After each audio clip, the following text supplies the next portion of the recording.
आप एक thick moisturiser या फिर नारियल के तेल की परत पूरे शरीर पर लगाएं। रंग की वजह से डैमेज होता है, उसकी वजह से हेयर फॉल बढ़ जाता है। शैम्पू का यूज़ सिर्फ इतना होता है कि वो कुछ समय के लिए आपके बालों में लगता है और उसके बाद वॉश ऑफ हो जाता है। लेकिन बहुत ज़्यादा महंगे शैम्पू के पीछे ना जाएं। तो आंखें बड़ी ही सेंसिटिव पार्ट है हमारी बॉडी का, तो आप कोशिश करें एक मोटे गॉगल्स पहन के होली खेलें कि आज दर्द है, मैंने दर्द की गोली खा के दर्द ठीक कर लिया, तो इससे सिर्फ आप अपने नुकसान को आगे बढ़ा रहे हैं। आप अपनी छोटी सी मूर्खता की वजह से अपने बच्चों की और अपने घर वालों की जान के साथ एक्सपेरिमेंट ना करें। नमस्कार, सोशल संवाद के हेल्थ संवाद में आप सभी का स्वागत है और मैं हूं सिद्धार्थ। हमारे साथ बातचीत करने के लिए आकाश विदोलिया जी हैं, आरएमएल के डॉक्टर है। ये तो वर्षों से जो है कि भारत में सनातन धर्म की तरफ से जितने भी मानने वाले लोग हैं होली का त्यौहार मनाते हैं। और इसमें जो है कि पहले फूलों की होली हुआ करती थी किसी ज़माने में, आज भी लोग फूलों की होली खेलते थे, लेकिन आज जो है रंगों की होली है। और रंगों की होली में जो है कि मिलावट भी है, तो उस पर हम बातचीत करने के लिए हमारे साथ डॉक्टर साहब है। सबसे पहले तो डॉक्टर साहब हम आपका स्वागत करते हैं। और होली का ख़ास मौका है और इस खास मौके पर देखें तो पूरे भारतवर्ष में जो है होली मनाई जाती है। और रंगों की बात करें तो रंग और गुलाल दोनों का इस्तेमाल होता है, लेकिन कहीं ना कहीं ज़्यादा जो है कि स्किन इन्फेक्शन हो जाता है। इसको आप किस तरह से देख रहे हैं? जी, सबसे पहले आपको और आपके सभी दर्शकों को होली की शुभकामनाएं। जैसे हमारा एक बड़ा ही प्रमुख त्यौहार आने वाला है, तो ये हमारी जिम्मेदारी है कि इस त्यौहार को हम अच्छे से मनाएं। हमारे और हमारे घर वालों की सुरक्षा करने के लिए और उनको कोई तकलीफ ना हो मिलावट के ज़माने में, उसके लिए कुछ खास ख्याल रखें। तो सबसे ज़रूरी ये है कि आप कोशिश करें, जैसे आपने बोला कि पहले फूलों की होली होती थी, लेकिन जैसे जैसे समय बढ़ता जा रहा है लोगों का रंगों की तरफ फितूर बढ़ता जा रहा है। वो हर साल कुछ ना कुछ और पक्के रंगों की तरफ बढ़ते जा रहे हैं। तो उन रंगों में जो उनको कलर देने के लिए बहुत सारे आर्टिफिशियल एजेंट यूज़ होते हैं, डाइज यूज़ होती हैं, जिनका हमारी चमड़ी के ऊपर कुछ दुष्परिणाम होते हैं। तो सबसे पहले आप कोशिश करें कि हो सके गुलाल और या फिर फूलों के साथ होली खेलें, तो ये सब परेशानियां ही नहीं होंगी। लेकिन जैसे बच्चों को समझाना मुश्किल है और आप खुद को तो कंट्रोल कर सकते हैं, सामने वाले को कंट्रोल नहीं कर सकते, वो आके आपको पक्का रंग लगा देगा तब भी परेशानी आपको ही होगी। तो उसके लिए आप कुछ ऐसे स्टेप लें जिससे आपकी और आपके फैमिली में स्किन से रिलेटेड होने वाली समस्याएं होली पर ना हो। तो जिसमें सबसे ज़्यादा ज़रूरी जो चीज़ है कि आप एक थिक मॉइस्चराइज़र या फिर नारियल के तेल की परत पूरे शरीर पर लगाएं और फुल स्लीव्स के कपड़े सूती, जितना हो सके अपना शरीर का हिस्सा ढककर बाहर जाएं, तो कोई बाहर से लगाने वाले रंग भी कम से कम आपके त्वचा के कांटेक्ट में आएंगे और कम से कम उससे रिलेटेड दुष्परिणाम होंगे।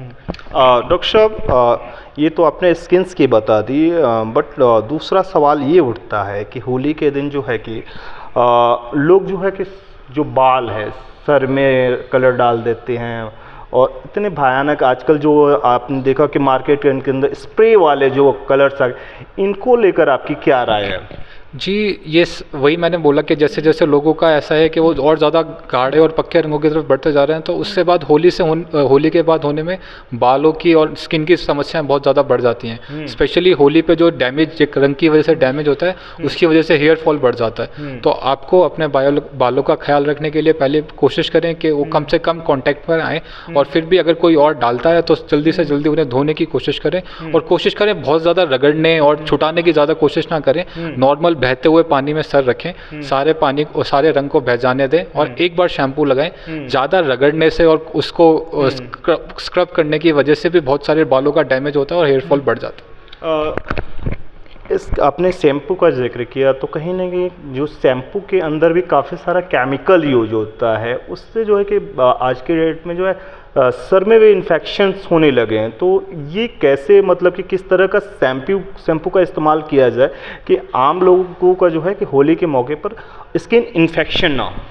जी, सबसे ज़्यादा ज़रूरी बात है कि शैम्पू जनरली सॉइल बेस्ड होता है। बहुत ज़्यादा फैंसी चीज़ें मार्केट में आ गई हैं कि बालों को रोक देगा और ये वो।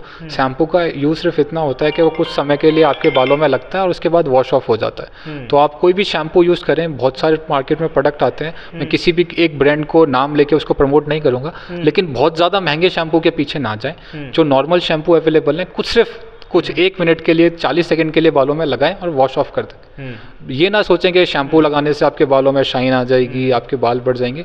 उसका काम सिर्फ इतना है, जो गंदगी आपके बालों में लगी हुई है उसे छुड़ा देना।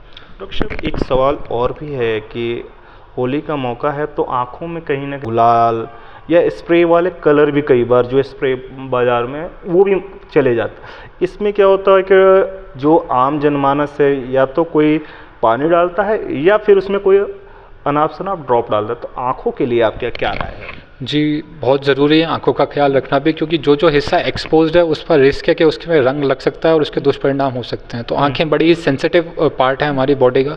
तो आप कोशिश करें एक मोटे गॉगल्स पहन के होली खेलें।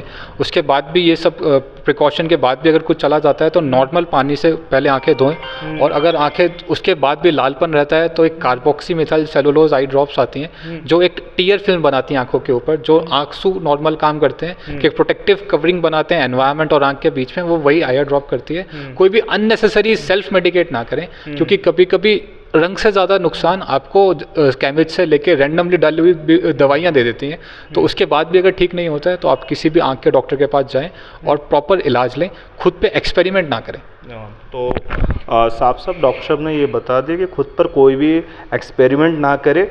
अगर स्किन में भी कोई इन्फेक्शन हो जाता है तो उस दौरान क्या करना चाहिए? क्योंकि हमारे यहाँ जो भारतवर्ष में चाहे दूर दराज से लेकर शहरों से सीधा आदमी केमिस्ट के पास जाता है और जो केमिस्ट वाले ने दवाई दिया उसको लाकर इस्तेमाल कर। कैसे पूरा मामला कैसे देख रहे हैं? जी, बहुत ही ज़रूरी और गंभीर सवाल आपने उठाया है कि ये हमारे जो सबके साथ इनबॉर्न एरर है कि हमें ऐसा लगता है कि हम डॉक्टर को बाईपास कर सकते हैं, डायरेक्ट केमिस्ट से दवाई लेके दवाई खाने से ठीक हो जाएंगे।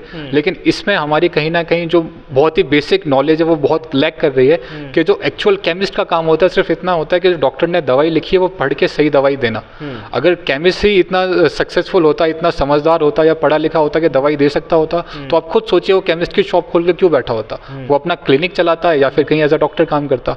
तो बस ये है कि उससे दवाई की थोड़ी बेसिक नॉलेज होती है तो वो अपना एक्सपेरिमेंट करने के लिए लोगों पे ट्राई करता है, लेकिन उसमें नुकसान सिर्फ लोगों का होता है।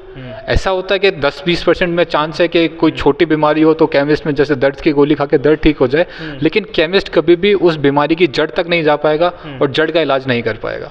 तो आप अगर ऐसे करके सिर्फ समय टाल रहे हैं कि आज दर्द है, मैंने दर्द की गोली खा के दर्द ठीक कर लिया, तो इससे सिर्फ आप अपने नुकसान को आगे बढ़ा रहे हैं और आप ये सोच रहे हैं कि इससे आपने पैसे बचा लिए। तो लेकिन जैसे जैसे ये समस्या बढ़ती जाएगी उसी एक्सपोनेंशियल फॉर्म में आपका खर्चा बढ़ेगा, क्योंकि आगे जाके क्या पता सर्जरी की ज़रूरत पड़े या कोई ऐसा इंटरवेंशन की ज़रूरत पड़े जिसमें बहुत पैसा लगे। और पैसा बहुत सेकेंडरी चीज़ है, सबसे ज़्यादा ज़रूरी है आपकी और आपके घर वालों और दोस्तों की जान।